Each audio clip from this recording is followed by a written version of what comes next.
He stood outside the bathroom door, hand frozen on the handle. Inside, he heard something impossible. His sons, laughing, actually laughing.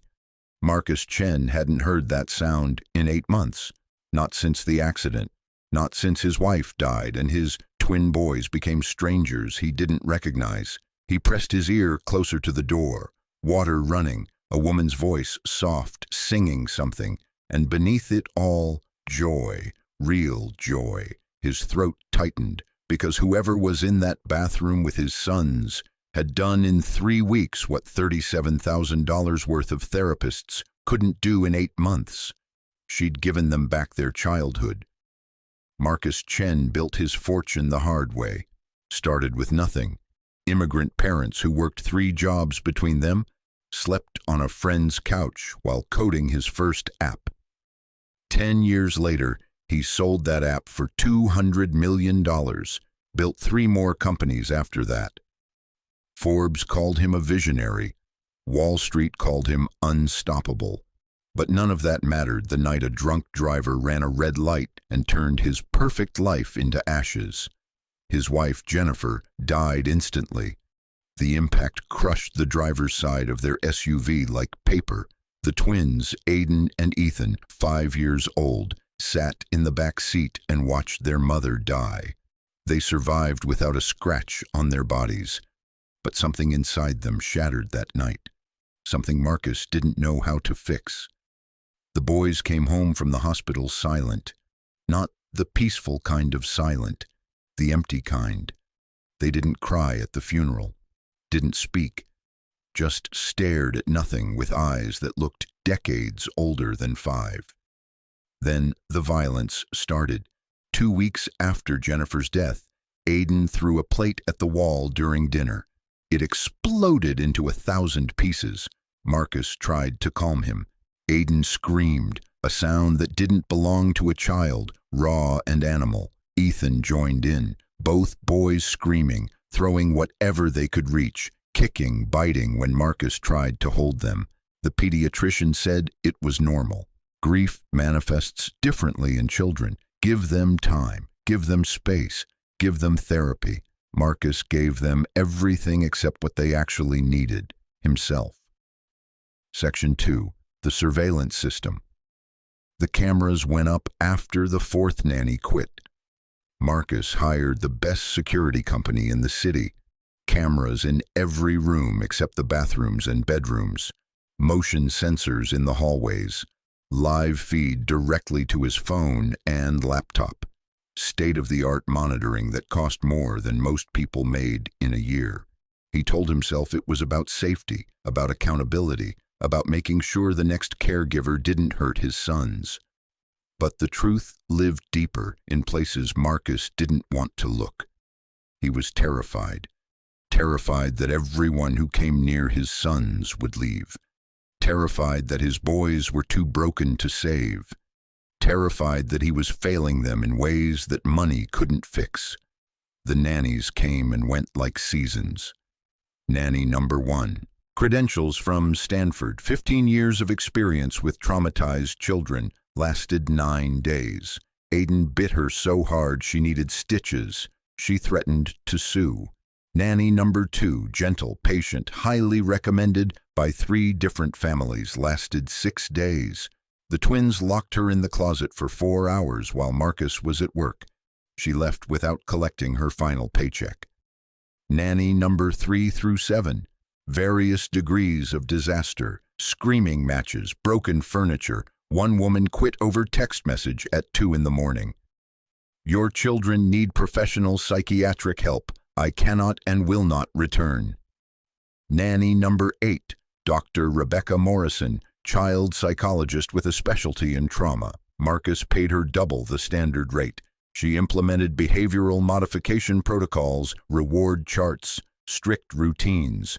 The twins destroyed her car with spray paint. She left a 17-page report documenting their severe oppositional defiant disorder and recommended immediate residential treatment.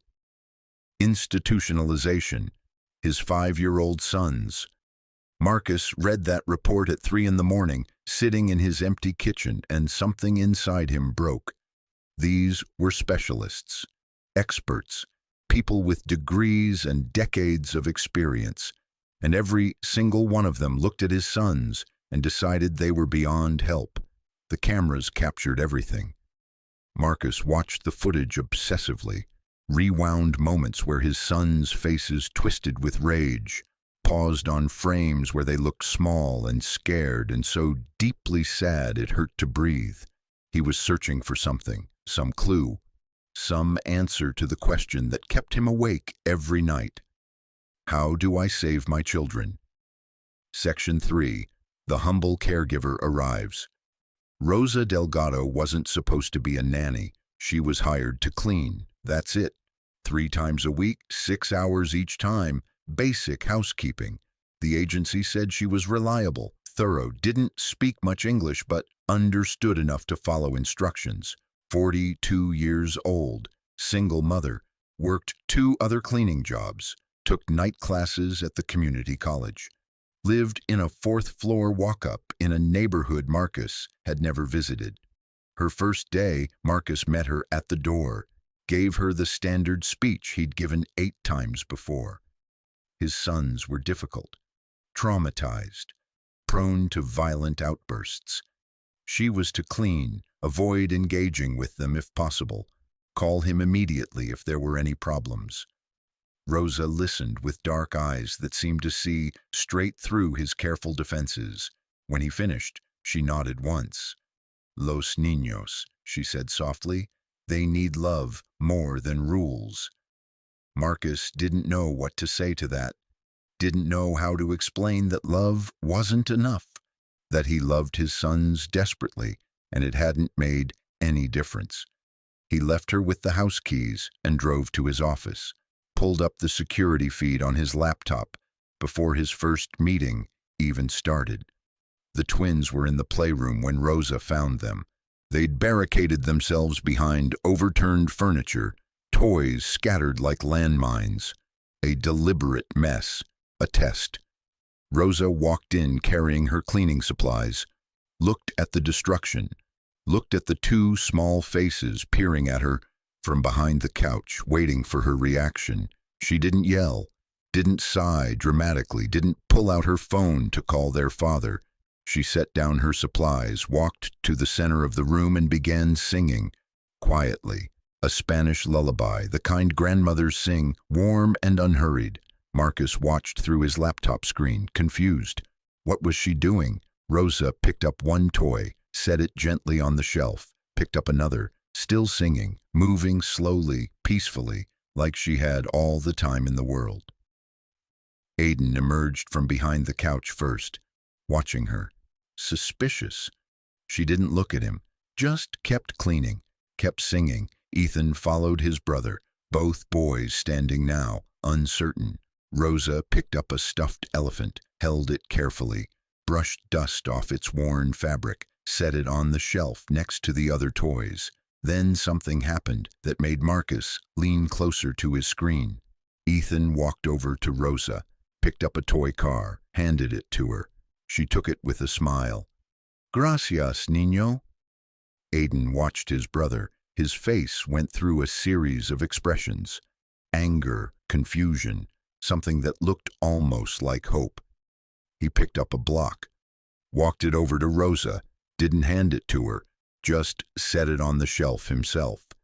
Near where she was working, Rosa hummed approval, didn't make a big deal of it, just kept moving, kept singing, kept creating space for them to join her if they wanted to.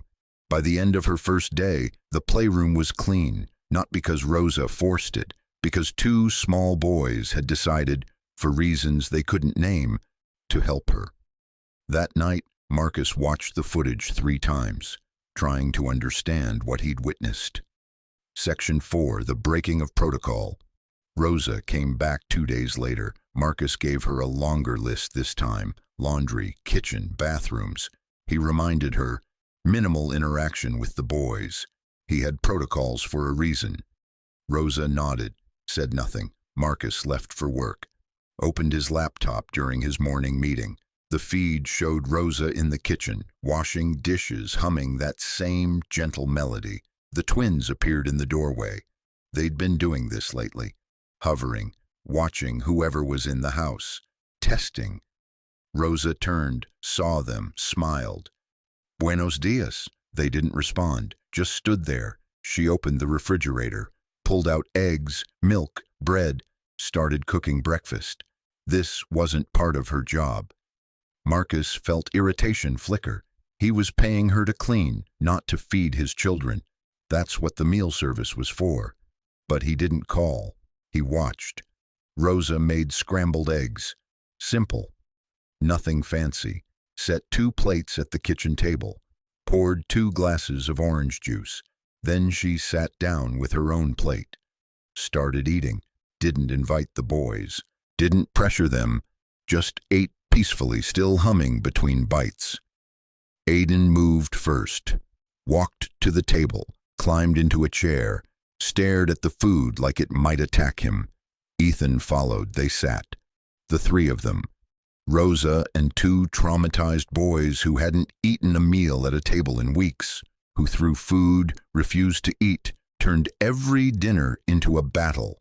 Rosa ate calmly. After a long moment, Ethan picked up his fork, took a small bite of eggs. Aiden watched his brother. Then he ate too. Marcus stared at his screen. His meeting continued around him. He heard nothing, saw nothing but his sons eating breakfast, actually eating, with a woman they'd known for 3 days. That afternoon, Rosa did something else she wasn't supposed to do. She found the boys in their bedroom. The room was a disaster. Clothes everywhere, sheets torn off beds, broken toys. Marcus had given up trying to keep it organized. Rosa walked in with a laundry basket. The twins tensed, ready for whatever was coming. She handed Ethan a pillowcase, handed Aiden another. "We work together," she said simply, her English broken but clear. "You help me, I help you." They didn't understand at first. Then Rosa started picking up clothes, putting them in the basket, showed them. Slowly, uncertain, the boys began helping, putting dirty clothes in their pillowcases, bringing them to Rosa, who thanked them each time, who treated them like they were capable of good things. Within an hour, the room was clean. Rosa made their beds, tucked the sheets tight, fluffed their pillows. The boys watched, fascinated, like they'd never seen anyone care about their space before. That night, Ethan asked Rosa a question, his first words to her. "Will you come back?" His voice was so small, so scared. Rosa knelt down, looked him in the eyes. "See, I come back." "Promise?" She took his small hand, squeezed gently. "Promise." Marcus watched through the camera, watched his son's face transform, watched hope break through the rage for the first time in 8 months. He closed his laptop, put his head in his hands, and cried at his desk like he hadn't cried since Jennifer's funeral. CTA number 1. If you're enjoying this story so far, don't forget to hit the like button and subscribe. Drop a comment telling me where in the world you're watching from. I love hearing from you. 3 weeks passed. 3 weeks of Rosa coming to the house. 3 weeks of small miracles Marcus watched through cameras but didn't fully understand. The violence decreased, not gone, but less frequent, less intense. The twins started talking more, short sentences, questions. They asked Rosa about her life, about her daughter who was grown now, about the songs she sang. They helped her clean without being asked, set the table when she cooked, thanked her. Marcus increased her hours. She came 5 days a week now. The house transformed, not just cleaner, warmer, like someone had turned on lights in rooms that had been dark for months. But Marcus stayed distant, came home late, left early, watched through screens instead of being present, because being present meant facing what he'd failed to do. It meant facing that a cleaning woman earning $16 an hour had reached his sons in ways his money never could. Then came Thursday.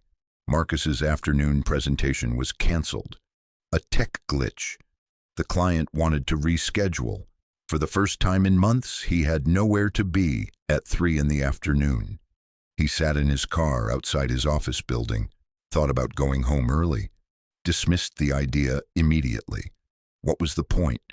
Rosa had everything under control. The boys were fine without him, but something pulled him, some instinct he didn't recognize. He drove home. The house was quiet when he walked in. No screaming, no crashing, just silence, the peaceful kind. Marcus set down his briefcase, loosened his tie, listened. Water running, upstairs, the bathroom, and voices, soft, laughing, his sons, laughing. Marcus walked toward the stairs. Each step felt heavy. His heart pounded in his chest. He climbed slowly, reached the second floor. The bathroom door was closed. He pressed his ear against it. Rosa's voice gentle. "Okay, Aiden, now it's your turn. Count to 10 while I pour the water." Aiden counting in Spanish. "Uno, dos, tres." Ethan giggling. "You said it wrong. It's tres, not trace." More laughing, Rosa laughing with them. "Again," Aiden demanded. "Do it again." Water splashing, more laughter, pure joy. Marcus's hand shook as he reached for the handle. He opened the door slowly, and what he saw broke him completely. The bathroom was filled with steam and laughter. Rosa knelt beside the tub, sleeves rolled up, hair tied back with a simple band. Her hands were wet, moving gently through soapy water, and in the tub, his sons, both of them, together, smiling. Aiden had a rubber duck in his hand, making it dive and splash.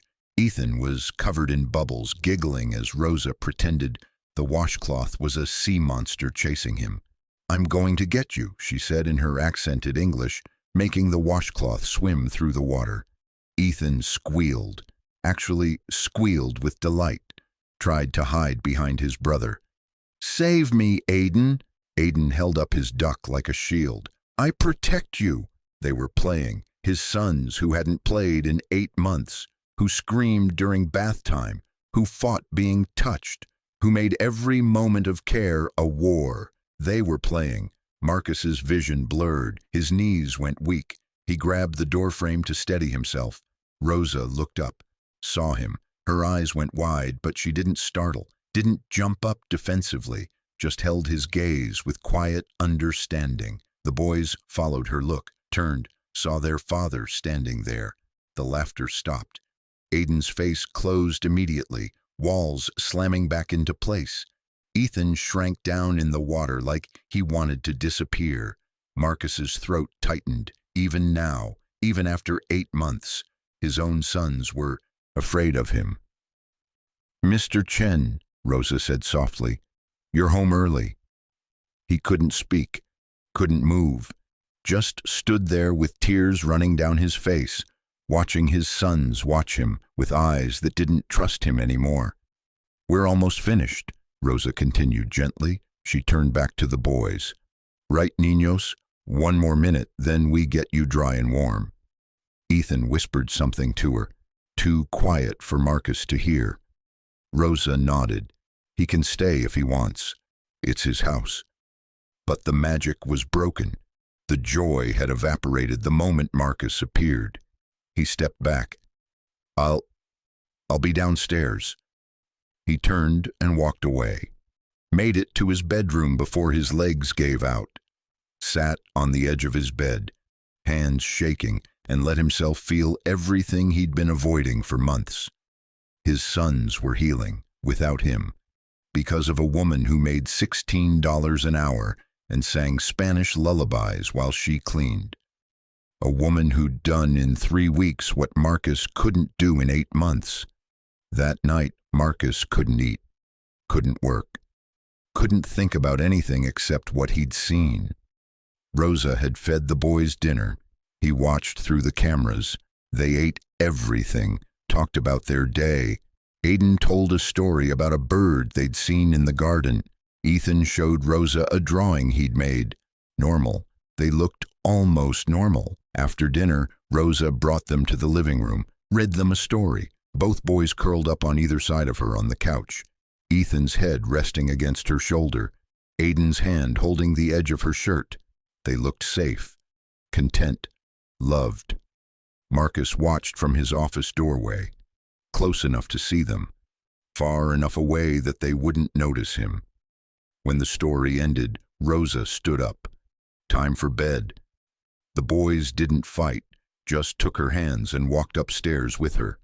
Marcus followed at a distance, stood in the hallway, listened to her, tucked them in, heard her humming that lullaby, heard his sons asking her to stay just 5 more minutes, heard her gentle refusal, her promise to return tomorrow. "Rosa?" Ethan's voice, small. "Sí, niño." "I love you." Silence, then Rosa's voice, thick with emotion. "I love you too, pequeño, both of you, so much."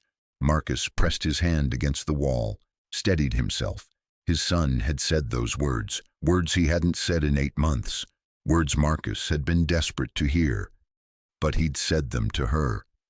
Friday morning, Marcus called the agency, asked for Rosa's background file, read through it 3 times, no formal education, no certifications, no training in child psychology or trauma care, just 15 years of cleaning houses, a single mother who'd raised her daughter alone while working 3 jobs. She had no credentials, no degrees, no reason to be better at this than the 8 specialists he'd hired. But she was, and that thought ate at him all day, festered in places he didn't want to acknowledge. By the time he drove home that evening, something ugly had taken root in his chest.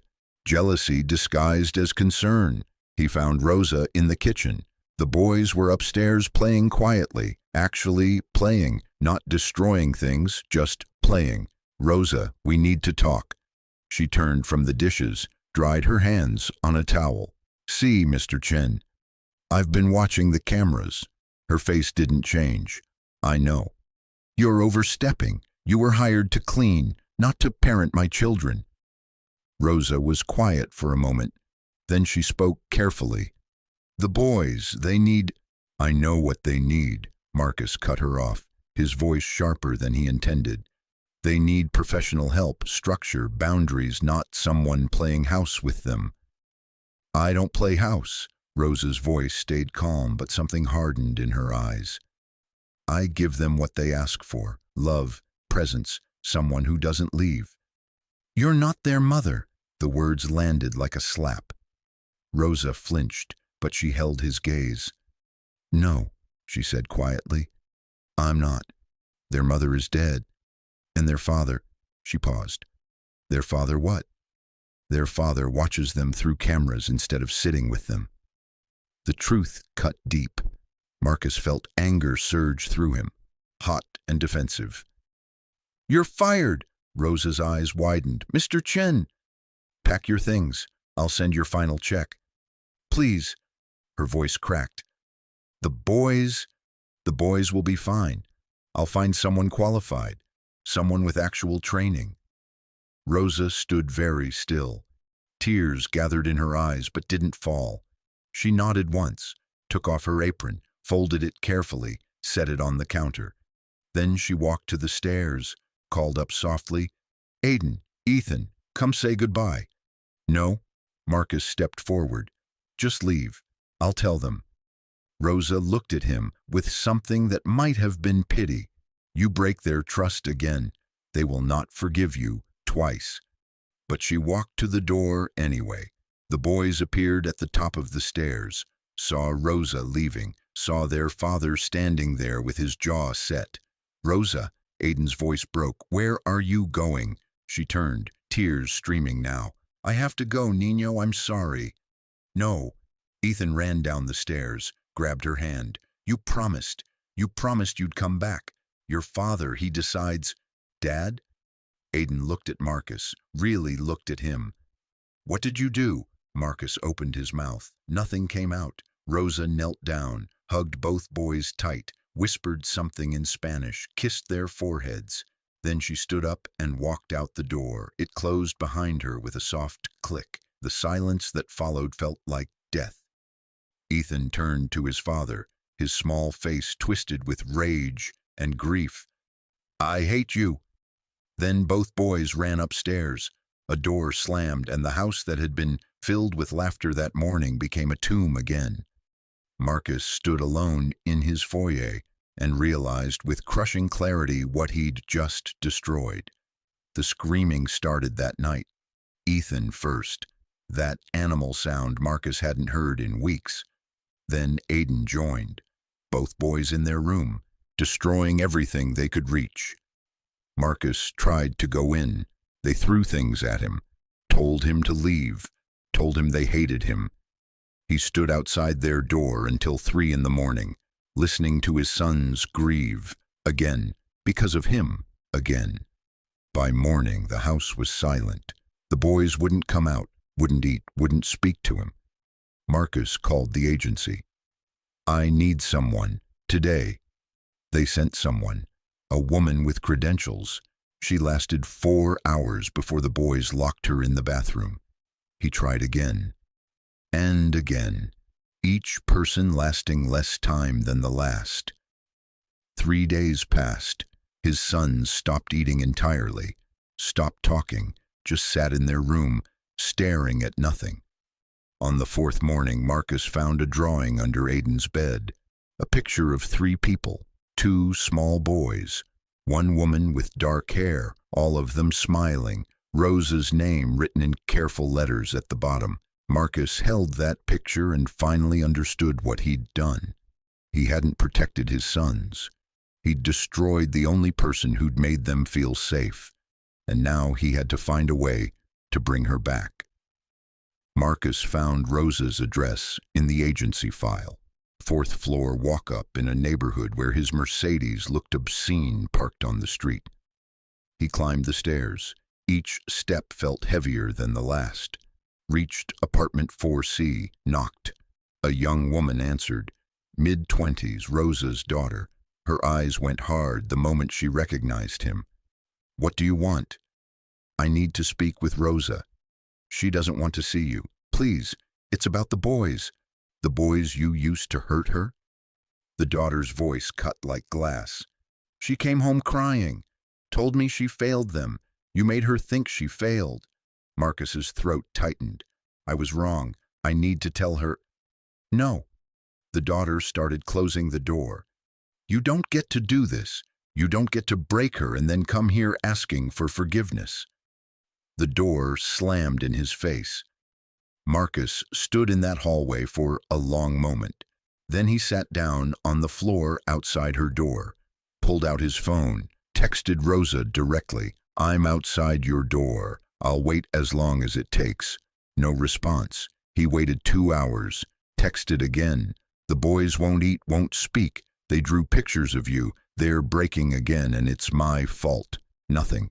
Marcus leaned his head back against the wall, closed his eyes, and did something he hadn't done since Jennifer's funeral. He prayed, not eloquent words, just desperate ones. "Please, help me fix this." The door opened. Rosa stood there, eyes red from crying, face tired. She looked at him sitting on her floor, and something in her expression cracked. "You fired me because you were jealous," she said quietly. Marcus nodded. "Yes." "Not because I did something wrong." "No, you did everything right. That's why I couldn't handle it." Rosa was silent for a long moment. "Why are you here, Mr. Chen?" "Because my sons need you. Because I destroyed the only good thing that's happened to them in 8 months. Because I'm asking," his voice broke, "I'm begging you to come back." "I can't work for someone who doesn't trust me." "You're right." Marcus stood up slowly, pulled an envelope from his jacket. "This is a contract, triple your salary, full benefits, complete autonomy with the boys. I won't interfere, won't question your methods, won't—" He stopped, swallowed hard. "Won't let my pride destroy them again." Rosa took the envelope, didn't open it, just held it. "Why should I believe you?" "Because I brought you this." Marcus pulled out the drawing Aiden had made. 3 people smiling, Rosa's name at the bottom. Her hand flew to her mouth, tears spilled over. "They need you," Marcus whispered, "and I need to learn from you how to reach them, how to love them the way you do. Please, give us another chance." Rosa walked through the door at 9 the next morning. The house was silent, dark. Marcus met her in the foyer. He looked like he hadn't slept in days. "They're upstairs. They won't come out." Rosa nodded, set down her bag, walked to the stairs, climbed them slowly, reached the boys' bedroom door. She knocked softly. "Aiden, Ethan, it's Rosa." Silence. "I came back, just like I promised." She heard movement inside, whispering, then Ethan's voice, small and scared. "You left." "I did, and I'm sorry, but I'm here now, and I'm not leaving again." More silence. Then the lock clicked. The door opened slowly. 2 small faces appeared, eyes red from crying, hair messy. They looked at her like she might disappear if they blinked. Rosa knelt down, opened her arms. Both boys crashed into her, holding on like she was the only solid thing in their world. Sobbing, she held them tight, let them cry, rocked them gently. "I'm here," she whispered. "I'm here. I'm staying." The next 3 months changed everything. Marcus kept his promise, gave Rosa complete control, but he did something else too, something harder. He showed up, he canceled meetings, worked from home 3 days a week, ate dinner with his sons, asked Rosa to teach him what she knew. "Why do you sing to them?" he asked one evening. "Because music calms what words cannot reach," she said simply. So Marcus learned the lullabies, sang them badly at first. The boys giggled at his terrible Spanish, but he kept trying. "Why do you let them help you clean?" "Because they need to feel capable, needed, like they contribute." So Marcus started asking for their help. Small things, setting the table, folding napkins, picking up toys together. The twins began to soften, not just toward Rosa, toward him too. One night, Aiden climbed into Marcus's lap during story time. Just climbed up without asking, settled in like he belonged there. Marcus froze. Rosa caught his eye, nodded gently. "Just hold him." So he did, wrapped his arms around his son, and felt something inside his chest unlock for the first time in 8 months. 6 months after Rosa returned, the family planted a garden together. Aiden wanted sunflowers. "Because Mom liked them," he said quietly. It was the first time either boy had mentioned Jennifer without screaming. Marcus's throat tightened. She loved sunflowers. They planted the seeds together, all 4 of them on their knees in the dirt. Rosa showed the boys how to make holes, how to cover the seeds gently, how to water them. "Will they grow?" Ethan asked. "If we take care of them," Rosa said. "If we're patient, if we give them what they need." She looked at Marcus when she said it. He understood. She wasn't just talking about flowers. 2 months later, the sunflowers bloomed, tall and bright and impossible. The boys ran outside every morning to check on them, to measure their height, to count the petals. One afternoon, a monarch butterfly landed on the biggest sunflower, just perched there, wings opening and closing slowly. Aiden gasped. "Dad, look!" Marcus came running, saw the butterfly, saw his son's face lit up with wonder. "Mom sent it," Ethan whispered. "She's saying she's okay with us being happy again." Marcus knelt down between his sons, put an arm around each of them. "Yeah, I think she is." The butterfly stayed for a long moment, then flew away, up into the clear blue sky. And somehow it felt like permission, like Jennifer saying what Marcus needed to hear. It's okay to heal. It's okay to move forward. It's okay to love again. 1 year after Rosa returned, the house felt completely different. Laughter lived in every room. The boys ran through hallways without fear, Homework got done at the kitchen table. Bedtime was peaceful. Meals were shared. Marcus worked less, was present more, learned that success at the office meant nothing if he was failing at home. Rosa became family, not just an employee. Family. She had her own room, ate dinner with them every night. The boys called her Tia Rosa, Aunt Rosa. On the anniversary of Jennifer's death, they visited her grave together, all four of them. Marcus brought sunflowers. The boys brought drawings they'd made. Rosa brought prayers. They stood together in the cemetery. And for the first time, the grief didn't drown them. It was still there, but it had transformed into something gentler, something that honored who Jennifer was without destroying who they were becoming. That night, Marcus found Rosa in the kitchen after the boys were asleep. "Thank you," he said simply. "For what?" "For saving my sons, for teaching me how to be their father again, for not giving up on us when I gave you every reason to." Rosa smiled. "I didn't save them, Mr. Chen. I just showed them that love stays.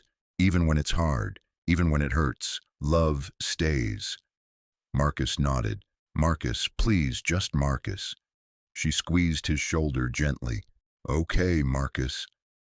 Upstairs, Aiden and Ethan were already asleep, but for the first time in a year they weren't having nightmares. They were dreaming of sunflowers and butterflies and a house full of laughter. A house that had been dead was alive again. Family that had been broken was whole. And the love that stayed had become the strongest thing of all. Thank you so much for watching until the end. If you loved this story, check out the other videos on your screen now. I think you'll really enjoy them. And don't forget to subscribe if you haven't already. See you in the next story.